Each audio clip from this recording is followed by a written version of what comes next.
One, two, three.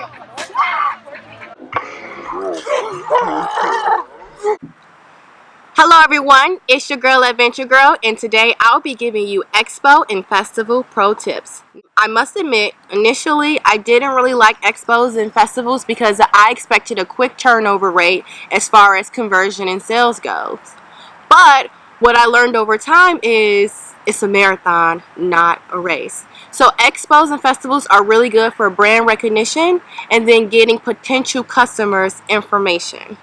And so if you follow these steps, you'll be able to decide if a festival or expo is the right event for you, how to stand out, and how to follow up. So keep watching. First, let's talk about the 7 times factor theory. This is a theory that states a customer is more likely to buy a product or service after they've seen that brand or service 7 times. So being in an expo or a festival allows you to be seen and allows you to get information to continue to follow up, to potentially get those 7 times seen. Now, it doesn't necessarily mean a customer has to see you 7 times, but that's typically the average. Number 1, how big is the event relative to the price? So this past weekend, we just had the Champagne Urbana Taste 2019 here, and I decided to participate in it. 1, because they average around 30,000 people at this event. And I like to operate my businesses on a 2% success rate. That means if 2% of 30,000 people, which is 600 people, actually was interested in my service and took interest in actually use my service, then I would potentially end up better than I would had I not participated. So if I got 600 people to use my service, I would make X amount of money, and it only cost me $150 to have a vendor space for both days. Now, I understand if you have a small business that could be an investment, but sometimes it takes money to make money, and you have to spend that money in the right ways. Number 2, does your target audience align with the event's audience? So let's say there's a vegan expo that expects 30,000 participants a year, and you sell meat.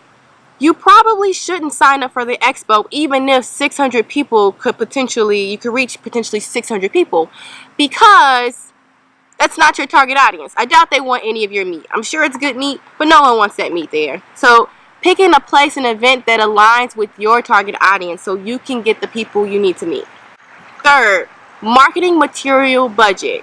Now you've decided that this event is the right event for you, but you need to make some marketing material so people can know what you do and how to contact you. When you make your flyers or brochures or postcards, is what I typically like to do because you can slip it in the pocket, you need to make sure you state what your business does uniquely. So if you sell clothing, don't just say I sell clothes, say I sell high-end, upscale, top of the line, whatever makes you different. You want to put that there so you can be different from the other businesses. And you also may want to add a coupon with 10% off so they feel like they want to go to your site. And then, like I said, that contact information, so if they do want to use your services, they know how to contact you. I will also add that if you have money in the budget, I encourage you to get swag items. Now, this could be a little costly, but people love pens and like notebooks and things like that. They're more likely to use, and that's an additional time you could be seen for that 7 times factor rule. You've decided you want to be there. You've got your marketing materials. Next, you need to stand out. It's nothing like being at an event and not being seen. Now, these are some ways you can be seen. You can get trade show displays as far as tablecloths with your business on there or banners with your business information. You can sponsor something at the event and be entered into their marketing materials. Also, you must post on social media before and after the event. If the event doesn't have a Facebook page, make one and post pictures before and leading up to the event. And you also want to post pictures after, so those people that saw you, it'll pop up in their timeline and they'll remember your business, because keep in mind, they're seeing so many different businesses, it's hard to remember yours. So you have to stand out. Come get this. He did an excellent job at standing out at the CU Taste this past weekend. I was taking a picture and he came out with his microphone and he was high energy. He took a selfie with me. And he just had awesome customer service, and he also had music. So I really love the efforts that he did, and for me, that that's what I remember most about the taste. And you want to be the most memorable person to your target audience. Number 5, this is the most important step.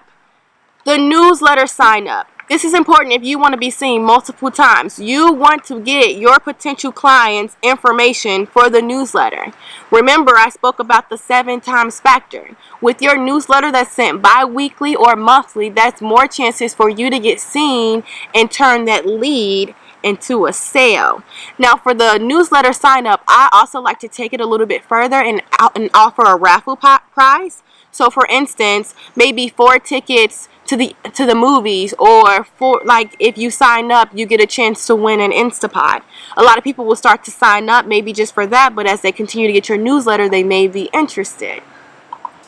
And number 6, take a break, walk around the festival, and meet the actual business owners that are there at the festival. You never know what partnerships can form from that.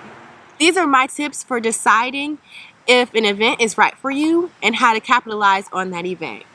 Thank you so much for watching, and I want to give a shout out to the Black-owned businesses at the CU Taste, the Champaign County Black Chamber of Commerce, Wooden Hog, Caribbean Grill, Abdul with his market, Glossing Up Lips by Star, and Paparazzi Jewelry. We do have an upcoming event for all of those who are interested in deciding if this expo or festival is right for you. It's the CU Black and African Arts Festival. It takes place September 27th and the 28th at Lincoln Square Mall. It is going to be a good event. It's the first event, and I know the deadline for vendors and performers is September 13th, so if you want to be a part of it, get those applications in. Thank you so much for watching, and I look forward to our next adventure. See you later, alligator.